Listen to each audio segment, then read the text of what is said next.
రాముడు north Indian, రావణాసురుడు south Indian. South Indian అయినటువంటి రావణాసురుడు దళిత నాయకుడు. అదే రాముడొచ్చేటప్పటికి క్షత్రియుడు.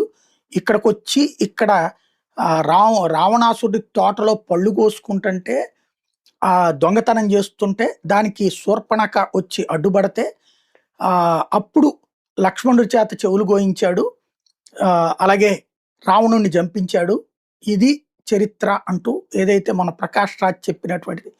ప్రకాష్ రాజ్ రేపు చెప్పొచ్చేమో, లేదు లేదు అదంతా ఏదో ఎవరో రాసిన కథని నేను చెప్పానని చెప్పేసి. అయితే నువ్వెందుకు మాట్లాడుతున్నావు? ఆ రాసినోడే వెధవ అనుకుందాం. నువ్వెందుకు మాట్లాడుతున్నావు? ఓ పక్కన దేవుడు లేడంటాడు. ఇంకో పక్కన దేవుడికి సంబంధించి ఈ మాట మాట్లాడతాడు. అయిపోయింది. దాని మీద ఇప్పుడు ఏదైతే టీటీడీ బోర్డు సభ్యుడు బీజేపీ నాయకుడు భానుప్రకాష్ రెడ్డి ప్రకాష్ రాజ్ మీద పరువు నష్టం దావేశారు. హిందువుల మనోభావాలు కించపరిచేలా ప్రకాష్ రాజ్ వ్యాఖ్యలు చేశారని